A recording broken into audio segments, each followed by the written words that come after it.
ठाणे जिल्ह्याच्या मावळ भागात देखील जोरदार पाऊस पडतोय। त्यामुळे मावळा तालुक्यातील पवना आणि इंद्रायणी नद्या दुथडी भरून वाहत आहेत।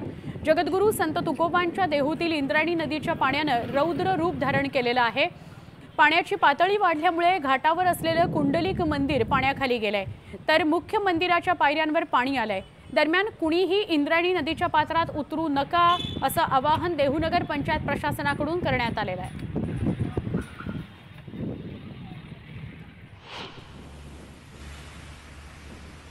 तर पिंपरी चिंचवडमध्येही सकाळपासून जोरदार पाऊस आहे। पावसाचा जोर वाढल्याने शहरातील उपनगरात पाणी साचायला सुरुवात झालेली आहे। वाहन चालक देखील जीव धोक्यात घालून प्रवास करतायत। दरम्यान नागरिकांनी गरज असेल तरच घराबाहेर पडा असं आवाहन पिंपरी चिंचवड महापालिकेच्या वतीने करण्यात आलंय। पूरस्थितीचा धोका लक्षात घेता नागरिकांच्या सुरक्षेकरता शहरांमध्ये आर्मी आणि एनडीआरएफची पथकं देखील तैनात करण्यात आली आहेत।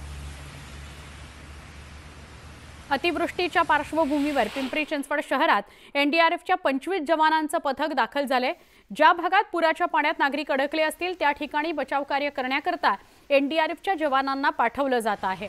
पिंपरी चिंचवडमधील नागरिकांनी अतिवृष्टीमुळे घाबरून जाऊ नका, तर त्यांच्या मदतीकरता आम्ही सज्ज आहोत असं आश्वासन एनडीआरएफच्या जवानांकडून देण्यात आलेलं आहे।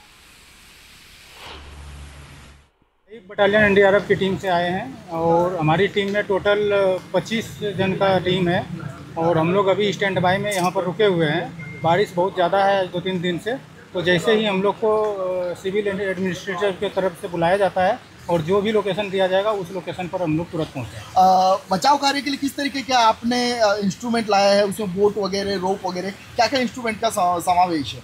हमारे पास पूरा बोट है, 4 बोट है हमारे पास, और कहीं भी पानी में ज़रूरत पड़ता है तो हम 4 बोट है काफ़ी है। उसके बाद रास्ता है, जिससे कि हम अगर बाई चांस कोई पानी में है तो उसको हम निकालने का प्रयास करेंगे और रास्ता से भी बहुत हेल्प मिलता है। उसके बाद जो है सो अगर कहीं बिल्डिंग कोलैप्स जैसी घटना होती है तो उसके लिए भी जो इक्विपमेंट है वो भी हमारे पास गाड़ी में पूरा लोड है। हम किसी भी प्रकार की आपदा के लिए निपटने के लिए तैयार हैं। लोणावळा परिसरामध्ये सकाळपासूनच मुसळधार पाऊस आहे। सखल भागामध्ये त्यामुळे पाणी साचायला सुरुवात झाली आहे। सततच्या पावसामुळे नांगरगाव रस्ता पाण्याखाली गेलाय। बापदेव रोड आणि नारायणी धाम मंदिरासमोरील रस्ता सुद्धा पाण्याखाली गेलाय।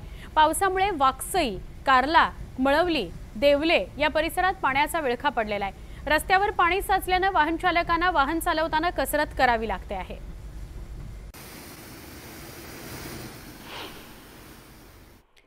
लोणावळ्यामध्ये पावसाचं प्रमाण वाढलं असून भुशी धरणाने धोक्याची पातळी ओलांडली आहे। त्यामुळे पर्यटकांची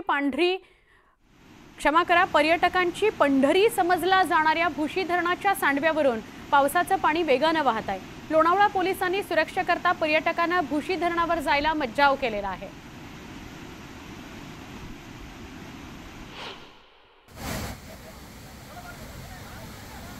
तर लोणावळ्यातील कारला गडावर पावसाच्या पाण्याने हाहाकार उडवून दिलेला आहे। गडाच्या पायथ्याशी कंबरभर पाणी आहे। एकविरा आईचे भाविक याच पाण्यातून वाट काढत गडावर आईच्या भेटीला निघालेत। मावळात पावसाने तुफान बॅटिंग केली आहे, त्यामुळे एकविरा गडावर नैसर्गिक धबधबे वाहू लागलेले आहेत। एकंदरीतच एकविरा गडावरील निसर्ग बहरलाय। भाविकांना या पावसाळ्यात निसर्गाची अनोखी सुंदरता, निसर्गाचं अनोखं सौंदर्य बघायला मिळतंय।